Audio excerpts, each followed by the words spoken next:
Hello everyone students, BSc first year same one AEC English का इससे पहले हमने लाइव क्लास लिया था।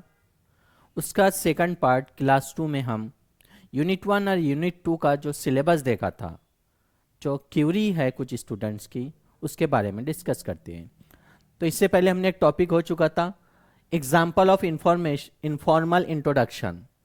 अब इनफॉर्मल इंट्रोडक्शन आपको कैसे आ सकता है या फिर कैसे लिख सकते हैं आप। जैसे hi friends, my name is Ankush but please call me Akki. I was born in Mumbai on 3 of October 2005. I am 19 year old. I live in Nagpur. I am a student. My hobby is shopping. The thing you should know is about 3 main points in conveying message: opening, main idea, closing. ये आपको आना चाहिए। Okay, ये Skyler AEC English है। जिन लोगों ने अपना subject लिया है उसमें ऑलरेडी ये सब, और आपको पीडीएफ चाहिए तो पीडीएफ ग्रुप पर सेंड कर चुका हूँ।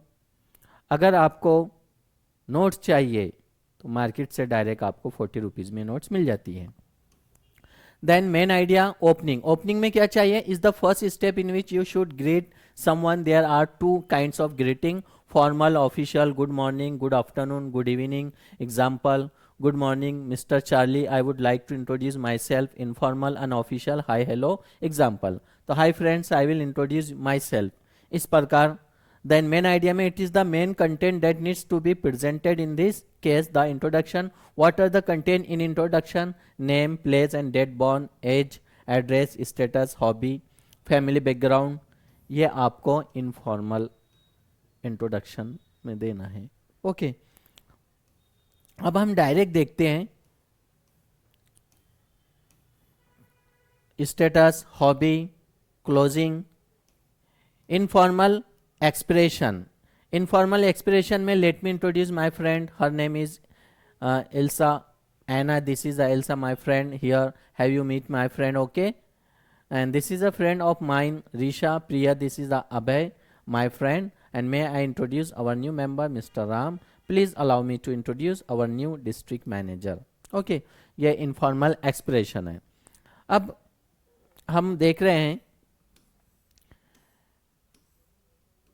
The response. How do you do mister Mrs describing events. कोई इवेंट्स के बारे में प्रश्न आता है, जैसे क्वेश्चन में दिया हुआ है आपको कि 4 क्वेश्चन करना है 8 मार्क्स के लिए आपको, और ईच क्वेश्चन जो है 2 marks.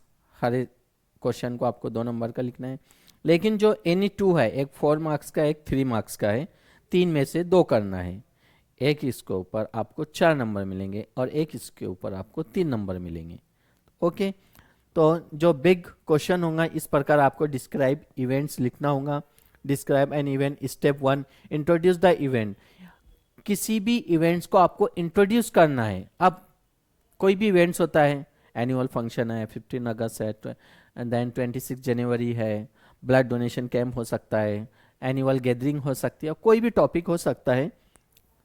Then step 3 describe the result और इफेक्ट। उसका क्या रिजल्ट या इफेक्ट हो सकता है। The cancellation of the outdoor, describing people, लोगों को डिस्क्राइब करना है। इतना तो आपको नहीं लिखना है क्योंकि 4 नंबर या फिर 3 नंबर। ओके, 2 क्वेश्चंस आएंगे आपको।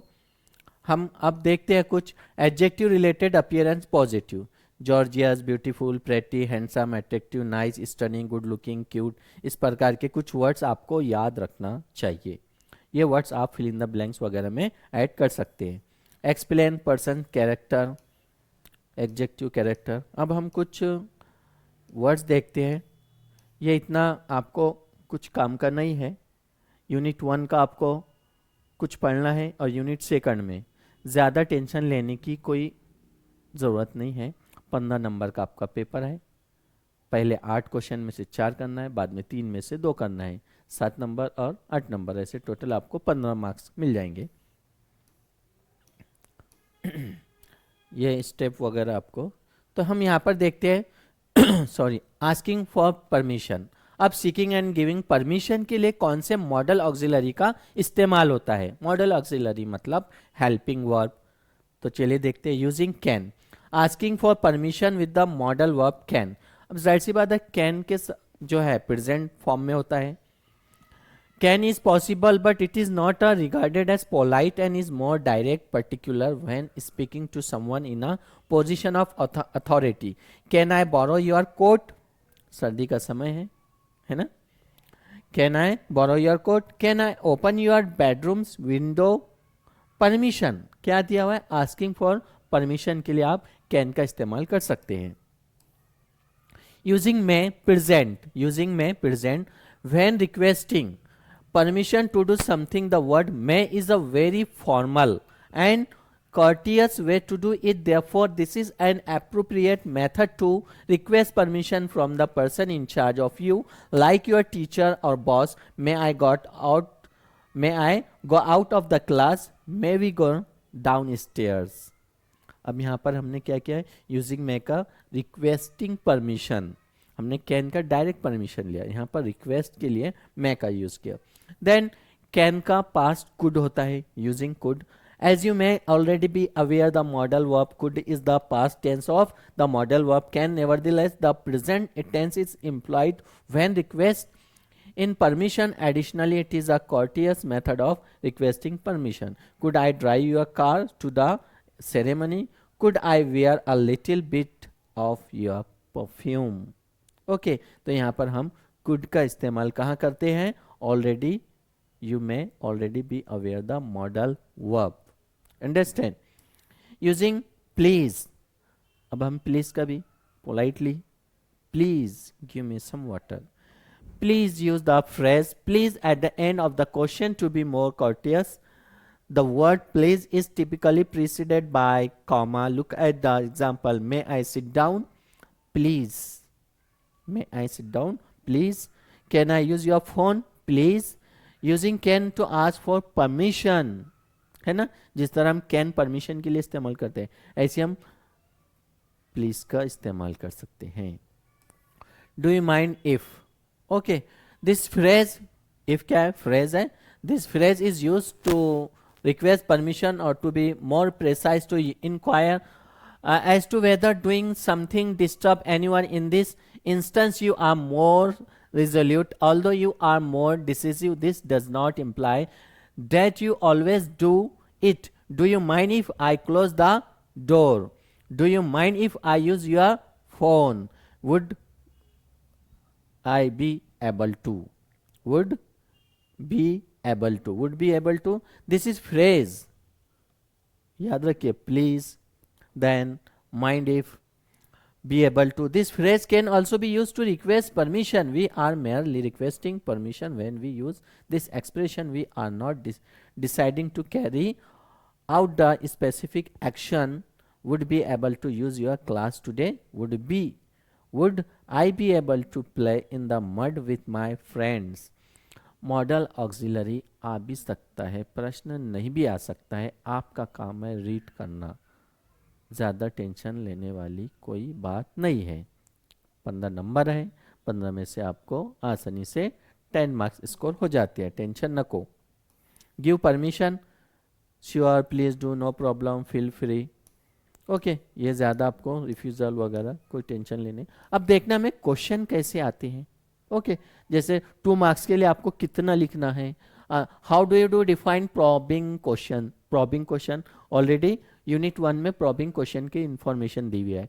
A good question encourage thoughtful answer and in depth analysis for both the asker and the respondent. An open-ended question encouraging deeper understanding by posing a thought-provoking query. You invite the recipient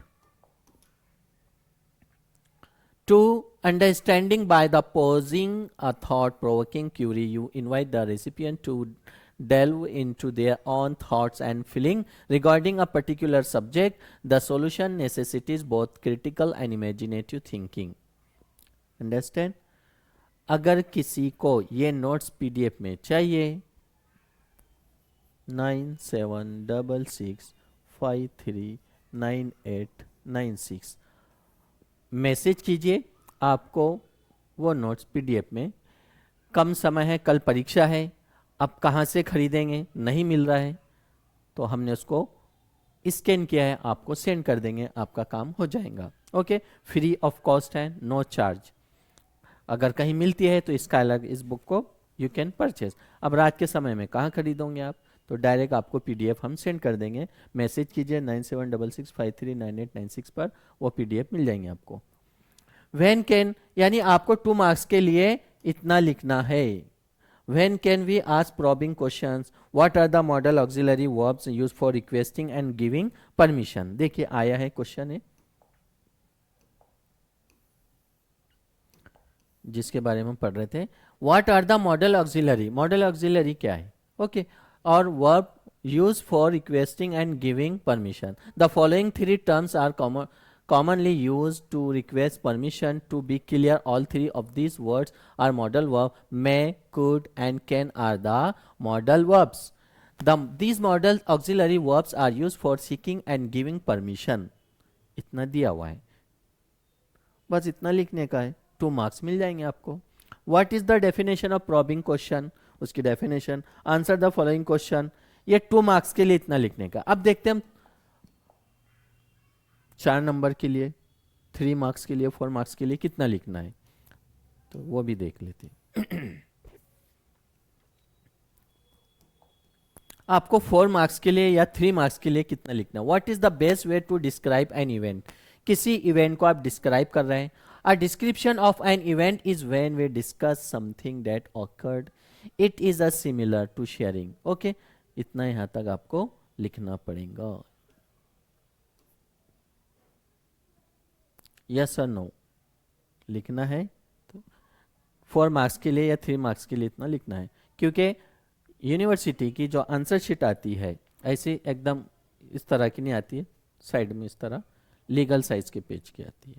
तो इसलिए आपको 1 side, right hand side, left hand side, एक एक scale का, और centre में आपको लिखना है। अंडरस्टैंड। ये था हमारा यूनिट 1। यूनिट 2 देखिए। Unit 2 reading skills and interpersonal communication, classify, contrast and explain different types of text, skimming, scanning and taking a notes. अब टाइप्स ऑफ टेक्स्ट, टेक्स्ट की टाइप्स जो हम लिखते हैं ना, टेक्स्ट मैसेज करते हैं, लिखते हैं, टेक्स्ट करते हैं, तो जैसा expository text, narrative text, argument text, उसके बारे में इतनी इंफॉर्मेशन दी। अब आता है आपको 2 मार्क्स के लिए कि व्हाट इज द टेक्स्ट, या कोई टेक्स्ट की टाइप्स पूछता है तो आपको 2 मार्क्स के लिए इतना लिखना होगा, टेंशन ना को। अंडरस्टैंड। देन इसका भी ऐसी है,